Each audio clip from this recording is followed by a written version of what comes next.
Aujourd'hui nous allons parler d'une technique à la fois simple dans son concept et redoutablement efficace dans sa mise en œuvre, le honeypot. Littéralement, le pot de miel. L'idée est aussi vieille que la ruse elle-même, attirer l'ennemi vers un piège plutôt que de lui courir après. Dans le monde numérique, ça se traduit par un système informatique délibérément exposé, conçu pour séduire les attaquants et les observer sans qu'ils s'en doutent. Un honeypot, littéralement pot de miel en français, est un leurre numérique. Concrètement, c'est un système qui ressemble à une vraie cible, un serveur, une base de données, une application, mais qui ne contient aucune donnée réelle et n'est connecté à aucun système critique. Son seul rôle est d'attirer les attaquants, d'enregistrer tout ce qu'ils font, et de fournir des informations précieuses aux équipes de sécurité. Ce qui le rend particulièrement puissant, c'est que tout ce qui interagit avec lui est suspect par définition. Personne n'est censé s'y connecter, sauf un intrus. Le fonctionnement suit un cycle en 5 étapes.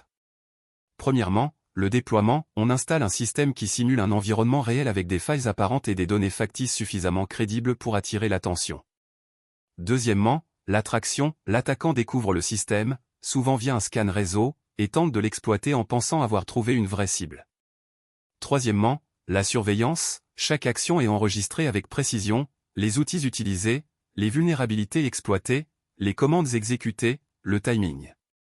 Quatrièmement, l'analyse, ces données permettent d'identifier les TTPS, c'est-à-dire les tactiques, techniques et procédures propres à chaque type d'attaquant.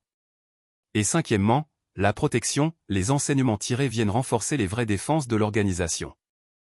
Il existe plusieurs types de honeypots selon le niveau d'interaction et l'objectif visé. Les honeypots à faible interaction simulent uniquement des services basiques, ils sont simples à déployer et présentent un risque minimal, mais la quantité de données collectées reste limitée.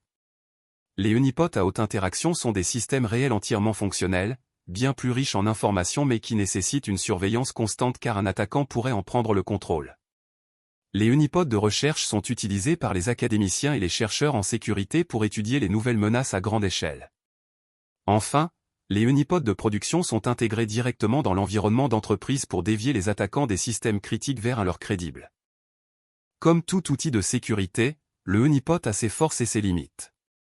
Du côté des avantages, il permet une détection précoce des attaquants avant qu'ils atteignent les vrais systèmes, il génère une intelligence sur les menaces impossibles à obtenir autrement, il ne génère pratiquement aucun faux positif puisque tout trafic entrant est suspect, et son coût de déploiement reste bien inférieur à une infrastructure de sécurité complète.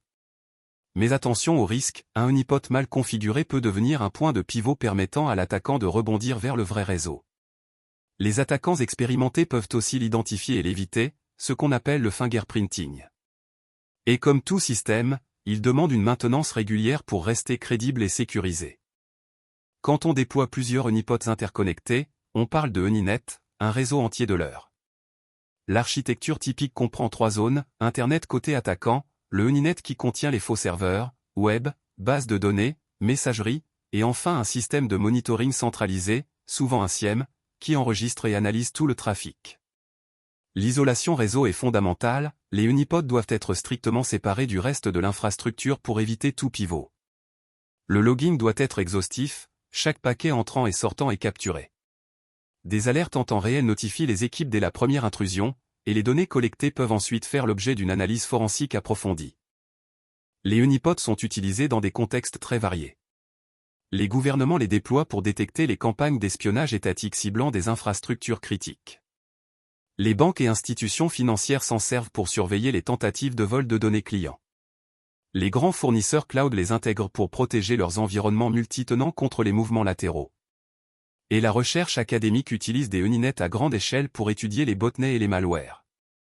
Parmi les exemples les plus marquants, citons le Honeynet Project fondé en 1999 qui a posé les bases de la discipline, l'opération Aurora en 2010 où Google a utilisé des leurres pour tracer des attaquants, ou encore Cori, le honeypot SSH open source le plus déployé au monde aujourd'hui. Pour conclure, le honeypot est l'un des rares outils de cybersécurité qui retourne totalement la logique défensive. Plutôt que de courir après les attaquants, on les attire vers nous. Plutôt que de subir, on observe et on apprend. En 3 mots, attirer pour comprendre, observer pour anticiper, protéger en transformant chaque tentative d'intrusion en source d'intelligence. Dans un paysage de menaces toujours plus sophistiquées, cette élégance stratégique fait du honeypot un allié indispensable de toute politique de cybersécurité sérieuse.